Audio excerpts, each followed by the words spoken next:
Are you serious? This pie? At that price? What a joke. The man's voice cuts through the crowded diner. People turn uneasy, but he doesn't care. Harlan West pushes his way to the counter, a smirk tugging at his lips as if the whole place owes him an explanation. He drops his napkin, lets it fall to the floor, then scoffs as Emily the waitress bends to pick it up. "Sir, this is a family recipe," she says, gently balancing a tray in one hand. "If you give it a try, you might find it different." Different. His laugh is sharp mocking. I don't need to taste it to know it's overrated. Look at it. Dry crust, sugary filling, nothing special. A man waiting in line mutters under his breath, annoyed at Harlan's rudeness, but Harlan ignores him, eyes locked on Emily like he's hunting for weakness. Her smile doesn't break. She steadies the tray, keeps her tone soft. "Every pie is made with care, sir. That's what makes it worth the price." He leans closer, voice low and biting. "Care? We'll see about that. But what he's about to discover in this pie will change everything. Stay with this story, and if you believe small acts can hide big truths, share it, so more people don't miss what happens next." Plates clatter, orders pile up, and yet one woman moves through the storm with steady grace. Emily Carter darts from table to table, her worn shoes sliding across the tiled floor, hands red from constant scrubbing, yet her smile never wavers. She balances a tray high with steaming bowls, offers a quick refill, here, wipes a spill there, and somehow still finds time to greet each guest as if they were the only one who mattered. Beside Harlan, a young waitress leans closer, her voice lowered. Emily works 2, sometimes 3 jobs. She's paying for her mother's treatments. I've never seen her complain, not once. Harlan narrows his eyes, watching Emily weave through the crowd, a strand of hair sticking to her damp forehead, her laugh quiet but sincere as she comforts an elderly man struggling with his order. Moments later, during a brief lull, Emily slips into the back, pulls a small phone from her apron, and whispers into it. "Mom, please don't worry. I'll bring the medicine tonight. I promise." She pauses, listening, then adds softly, "I can handle this. I just need you to rest." When she returns, she notices a boy counting coins at the counter, eyes wide with disappointment. Without hesitation, Emily cuts an extra slice of pie, slides it onto his plate, and leans down. "Don't worry, sweetheart. This one's on the house." The boy's face lights up, and he digs in as if he's been given the world. Her shoes are frayed, her fingers cracked, but her spirit glows brighter than the neon lights above. In every small act, she stitches kindness into the fabric of an ordinary shift, never asking for thanks. And though Harlan pretends to scoff, something in him begins to stir. The diner grows louder, the hum of voices and clinking silverware wrapping around Emily like a storm she can't escape. Still, she keeps her balance, moving swiftly from one table to the next. But Harlan's gaze never leaves her. His lips curl into a sneer as if every move she makes is a performance staged for his judgment. He raises his glass and shakes it. "This water is lukewarm. Bring me another. Now." Emily sets down a tray and steps forward. "Of course, sir. I'll get you a fresh one right away." Minutes later, he waves her down again. "Too much ice." "What is this, a snowstorm? Get me one with no ice." Emily takes a careful breath, nods, and returns with the drink. Before she can place it on his table, he snaps, "No, this isn't right either. A little ice, not none. Can't anyone here follow simple instructions?" Her hands tremble slightly, but she forces her voice steady. "I'll fix it for you, sir. Please give me just a moment." From the side, Sarah watches, biting her lip. She wants to speak to defend Emily, but her eyes dart toward the kitchen door. She knows what happens when Jack hears complaints. And Jack does hear. The door swings open and he strides out, his face twisted with irritation. "Emily, what's going on here?" The man's been sitting 10 minutes and all he has is excuses. Emily bows her head slightly, the flush on her cheeks hidden behind her calm tone. "I'm sorry. I'll make it right." Jack folds his arms, his voice carrying through the room. "You'd better, or you won't last long here." Emily whispers, "Yes, sir," and disappears to fetch another glass. The tension lingers in the air like smoke. Customers glance over their shoulders, sensing the weight of humiliation pressed on one young woman. But Harlan isn't finished. When Emily returns, balancing the perfect drink, he shifts his plate sharply, sending a slice of pie sliding off the edge and splattering onto the floor. Gasps ripple from nearby tables. He stares down at the mess, then up at her with cold disdain. "Unbelievable. This is how you serve your food. Sloppy, careless, insulting. Emily kneels quickly gathering the pieces with a napkin, her fingers shaking but her voice still low and controlled. "I apologize, sir. I'll bring you another slice." Jack is already storming toward her again, his voice booming. "Emily, how many times must I repeat myself? Do you want me to find someone else who can handle a simple order?" Emily keeps her eyes on the floor, her words soft. "I'll take care of it." Sarah takes a step forward, her voice barely above a whisper. "Jack, maybe." But Jack cuts her off with a glare sharp enough to silence her. "Stay out of this. If she can't do the job, she's gone." Emily stands clutching the ruined napkin in her hands like it's the only thing holding her together. She forces a faint smile toward Harlan. "I'll replace it right away, sir." The cruelty in Harlan's eyes hardens, but somewhere behind that mask a flicker of curiosity sparks. She hasn't raised her voice once. Not to him, not to Jack, not even to defend herself. Minutes stretch on. Emily delivers another slice with grace, setting it down carefully. "Please enjoy this one. I made sure it's fresh." Harlan leans back, studying her. He takes the fork, lifts a bite, but before it touches his mouth, he lets it drop again, the metal clinking against the plate. "Fresh, you say? We'll see about that." Emily's posture doesn't falter. "I hope it's better this time." Jack, still looming nearby, mutters, "If it isn't, you'll be cleaning dishes the rest of the night." Sarah lowers her gaze, anger trembling in her chest, but she stays silent, and the pie waits untouched as if daring someone to find its secret. Each demand, each humiliation piles higher, pressing Emily further into a corner. Yet she refuses to snap, refuses to lash out, refuses to give Harlan what he seems to want, her breaking point. The customers whisper now. Some shake their heads, others look away, but all feel the rising weight of cruelty filling the room. Harlan smirks, certain he's in control. Yet there's something in Emily's calm and the quiet steadiness of her words that unsettles him more than he'll admit. Because beneath the broken napkins, the spilled pie, the mocking orders, lies a truth he hasn't seen yet. And when he does, it will shake him to his core. The slice of pie sits before him, the crust golden, the filling dark and rich, but Harlan's eyes are drawn elsewhere. The box it came in plain and ordinary lies slightly ajar. A corner of paper peeks out folded neatly, just enough to tempt his suspicion. He glances around, then slips the box closer, his fingers brushing against the edge. He unfolds the slip. The handwriting is uneven, hurried, but the words are clear. "Tomorrow will be better." For a moment the noise of the diner fades. His brow furrows. What kind of restaurant tucks a note into a dessert box? He slides the paper back inside, then pulls another box closer from the stack waiting on the counter. Again a note. "You are stronger than you think." Harlan's chest tightens with confusion. He looks at Emily moving briskly from table to table, oblivious to his discovery. This isn't part of any menu. This isn't marketing. A frail voice drifts from the next booth. She writes them for everyone dear. Harlan turns. An elderly woman sits alone, a fork in hand, crumbs of pie scattered across her plate.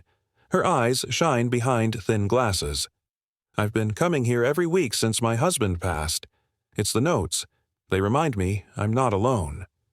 Harlan blinks, unsettled, his mask of arrogance slipping for just a second. He folds the paper again, tighter this time, as if trying to hide the warmth radiating from the words. The door opens, and a man in his 40s walks in, tall shoulders bent beneath invisible weight. He greets Emily with a nod, takes his usual seat, and waits. She sets down a plate of pie and with it another folded slip. He stares at it for a long time before opening it. A faint smile touches his lips. Harlan can't help himself. He leans closer. "You too." The man lifts his eyes, tired but kind. "My name's Michael. Michael Brown." His voice wavers as if carrying a story he has told only to himself. 3 months ago, I was ready to give up. Life had me cornered. Nothing seemed worth it anymore.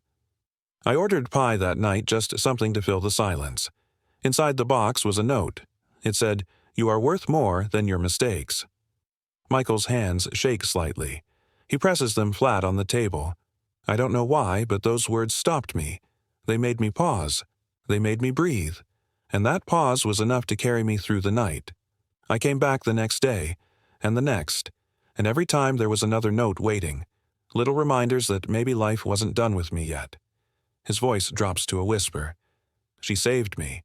A stranger with a pen and a scrap of paper saved me. The weight of the confession settles heavy in the air. Harlan sits frozen, staring at Michael at the paper clutched between his own fingers. He tries to scoff, to dismiss it as coincidence, but the words echo inside him like an unwelcome truth. He thinks back to the countless demands he made, the water, the ice, the pie on the floor. All of it meaningless. Yet, here, hidden in plain sight, is something that cannot be priced, cannot be faked. He studies Emily again. Her apron smudged with flour, her hands raw from scrubbing, yet her face lit by a smile she gives freely as if no cruelty can erase it. Each note she leaves behind is a piece of herself scattered quietly across the tables of strangers.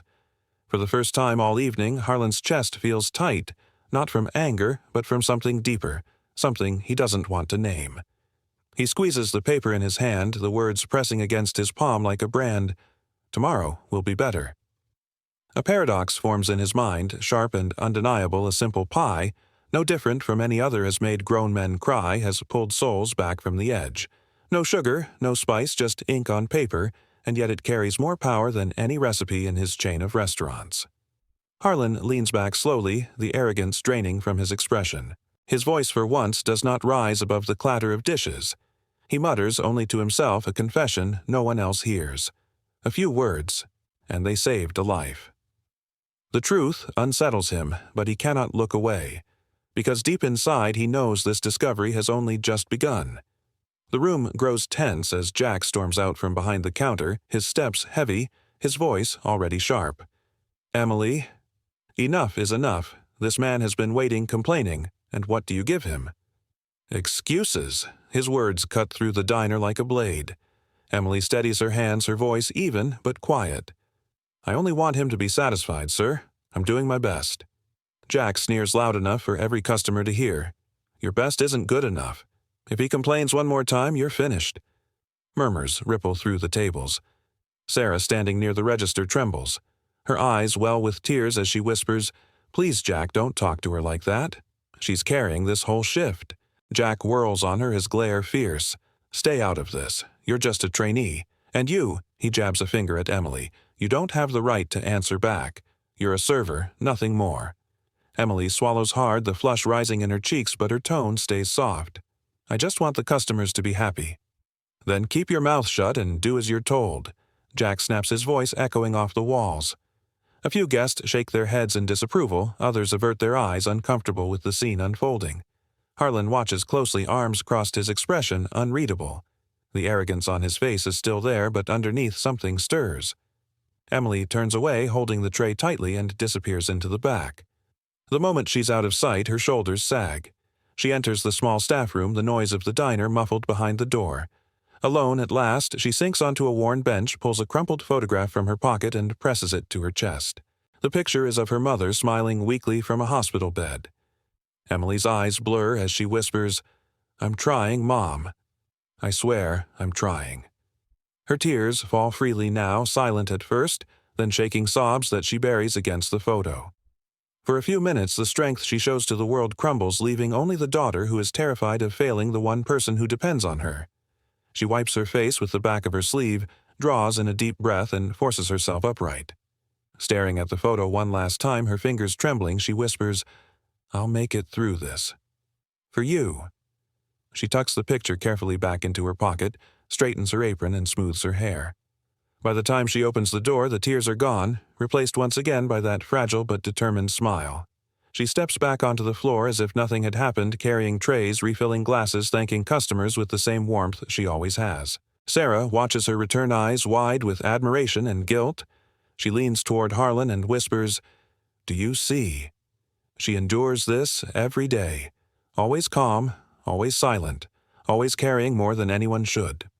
Harlan doesn't reply. His gaze lingers on Emily, on the resilience in her posture, the strength hidden beneath gentleness. He tightens his grip on the folded note still in his pocket, its words burning against his palm. Jack, however, is not finished. He circles back to Harlan's table, puffing his chest, eager to prove his authority. "Sir, if she gives you any more trouble, let me know. I'll see that it's dealt with immediately." Emily passes by just then, balancing another tray, her head bowed slightly, offering a polite, "Here you are, sir. I hope everything is to your liking." Jack smirks as if daring Harlan to complain again to give him the final excuse to fire her. The diner feels suffocating with the weight of it all, the manager's cruelty, the waitress's quiet suffering, the silence of customers too hesitant to speak. Sarah's tears slip down her cheeks as she mutters under her breath, "She doesn't deserve this. Not again." And through it all, Harlan sits perfectly still, watching every detail, every humiliation, every act of kindness buried beneath exhaustion. His smirk falters his mind racing. He knows something no one else in this room could ever guess. Because the difficult, demanding man at this table isn't just a customer. He is the one who holds Emily's fate in his hands, and soon he will reveal who he truly is. The diner hums with the restless stir of conversation, but something in Harlan has already shifted. The folded slip of paper still presses against his palm like a brand, each word echoing louder than the clatter of dishes. His smirk is gone. What fills its place is heavier, more dangerous, because the mask he has worn is no longer enough. He sets down his fork, clears his throat, and rises to his feet. The scrape of the chair draws every eye in the room. Emily glances up, startled, but continues serving. Jack stiffens, ready to defend himself from yet another complaint. Sarah watches nervously, sensing a storm building. Harlan's voice cuts through the silence. "I want everyone here, staff, customers, all of you, to listen for a moment." Jack steps closer, eager to regain control. "Sir, if you've had problems, I assure you." Quiet. The single word drops like a hammer. Jack freezes, his mouth half open. Harlan takes a slow breath, his eyes scanning the faces around him. "I've pretended long enough. The truth is, I am not an ordinary customer. My name is Harlan West." He pauses, letting the weight of the words settle. "I am the CEO of this restaurant chain." Gasps ripple through the room. Sarah's hands fly to her mouth, her eyes wide. Jack's face drains of color, his bravado crumbling into stunned silence. Customers murmur, shocked that the demanding man at the center of all this is the very owner of the business they're sitting in. Jack finally stammers, his voice trembling. You're the CEO. I didn't know. I'm sorry, Mr. West. I didn't mean." Harlan fixes him with a stare so cold it silences him instantly. "You didn't mean you humiliated her. You belittled her in front of customers. You wielded authority not to lead but to crush. You didn't need to know who I was to treat her with dignity. You only needed to know she was human." Jack falters, sweat shining on his forehead. His mouth opens, then closes again. He has no defense. The room is hushed now, every pair of eyes shifting from Jack to Emily, who stands frozen confusion in her face. She doesn't yet understand what is happening, why this man who mocked her moments ago is now standing in judgment of her manager. Harlan turns to her, his tone softer, though it carries through every corner of the diner. "Emily, you've reminded me of something I once lost." She blinks, whispering, "Me, yes." "You." He steps closer, his expression stripped of arrogance. "Years ago, before the suits, before the chain of restaurants, I was a failure. I lost my business. I lost everything I thought defined me. I was standing on a bridge one night, convinced there was nothing left worth living for. And then a stranger passed by. They didn't know me. They didn't owe me anything. But they pressed a note into my hand. 3 words, nothing more. You still matter." The room holds its breath. Harlan continues, his voice raw, now stripped bare. "Those 3 words pulled me back from the edge. They gave me one night, and one night became 2, and eventually I found the strength to rebuild." He reaches into his pocket, pulls out the crumpled slip Emily had written, and holds it high for all to see. "Tonight, I opened a pie box in this very diner and found another note. Tomorrow will be better. Different words, same spirit, and suddenly I was back on that bridge, remembering what it felt like to be saved by kindness." Emily's lips part, her eyes wide with disbelief. She shakes her head slightly. "I only wanted people to feel less alone." "And you have," Harlan says firmly. "Not just once, not just tonight, but hundreds of times. Every scrap of paper you tucked into a box may have been the lifeline someone needed." Michael Brown, seated in his booth, raises his hand, his voice thick with emotion. "She saved me. I wouldn't be here if it weren't for her notes." The elderly woman adds softly, "She saved me, too, in her own way. Every week, those words remind me I'm not forgotten." Harlan's eyes sweep the room, seeing nods, seeing tears, realizing Emily's influence stretches further than even she could imagine. He turns back to Jack, his voice hard again. And yet you threatened to fire her. You mocked the very person who carries this diner on her shoulders." Jack bows his head, defeated, the power stripped from him in an instant. Finally, Harlan faces Emily once more, his tone steady but warm. "I came here tonight to test my staff to see their limits. Instead, you tested me. You reminded me of the power of compassion, of the strength in quiet resilience. You reminded me of who I once was before success made me forget." He lets the silence stretch the weight of his confession hanging heavy. Then he says, "Emily Carter, you are the heart of this place, and without you it would be nothing more than bricks and tables." Her eyes shimmer, her hands trembling against the tray she clutches. She cannot find words. And the customers, silent witnesses to humiliation transformed into revelation, lean forward, waiting for what comes next. Because if this is what Emily has done as a waitress, what will happen now that the man she unknowingly served, the man who once ridiculed her, is about to lift her higher than she ever dreamed? The answer is coming, and it will change everything. The diner is still, every breath suspended after Harlan's confession. The silence feels heavier than the noise ever was. Emily stands frozen, her apron stained, her eyes wide with disbelief, as though the ground beneath her has shifted. Harlan's gaze softens as he steps forward, holding her stunned attention. "Emily Carter." He says, his voice clear and steady, "from this moment on, your mother's medical expenses are no longer your burden. I will cover them, every bill, every treatment. She will have what she needs, and you will no longer have to carry that weight alone." A collective gasp spreads through the diner. Emily's lips tremble, words caught in her throat. She clutches the edge of her tray like it might anchor her in this moment.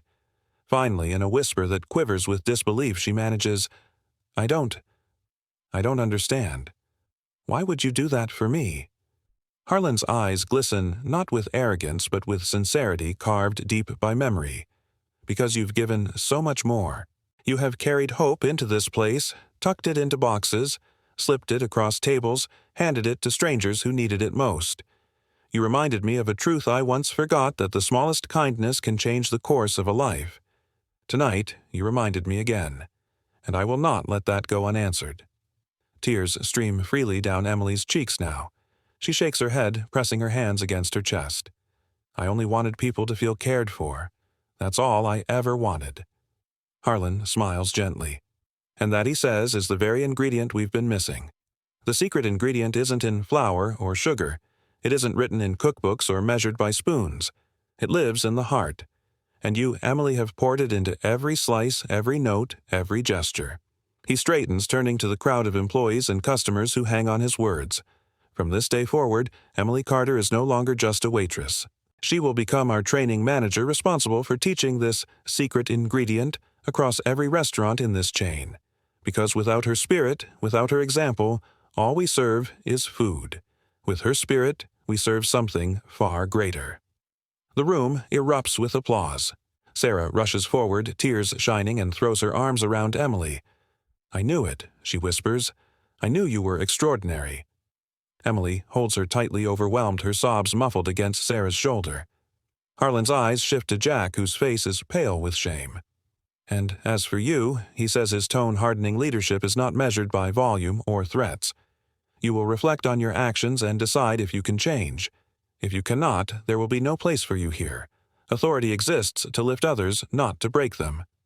Jack lowers his head, silent, knowing there is nothing left to say. Michael Brown rises slowly from his booth, his voice trembling but strong enough for all to hear. "She saved my life, and now you're giving her the chance to save countless more. That's how you change the world." The elderly woman nods, dabbing at her eyes with a napkin. "I've never felt so seen as when I opened one of her notes. She gave me back my Sundays. Everywhere around the diner heads are nodding hands, clapping hearts stirred by the truth laid bare." Emily, still wiping tears from her cheeks, whispers, "I don't deserve all this." Harlan shakes his head. "You deserve even more. You taught me tonight that success without compassion is hollow. You've shown us all what real wealth looks like." He pauses, then delivers the words that will linger far beyond this room. "The secret ingredient is not written in recipes. It cannot be bought or sold. It is love poured quietly, consistently, without demand for recognition. And it changes everything." The applause swells again, echoing off the walls. Customers rise to their feet. Sarah clings to Emily.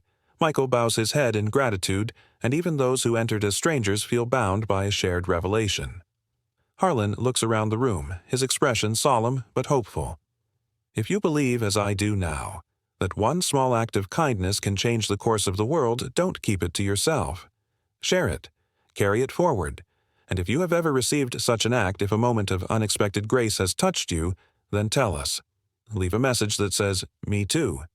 Because when we share these stories, we remind each other that hope is alive, even in the smallest corners. Emily presses her hands together as if in prayer, then whispers with a trembling smile, "Thank you. Thank you for seeing me." Harlan nods, but his voice belongs to everyone in the room when he replies, "No, thank you for reminding us what truly matters." And as the applause continues, as hearts swell and tears fall, one truth lingers in every mind, unshakable and eternal: the secret ingredient is not in the pie. It is in the heart.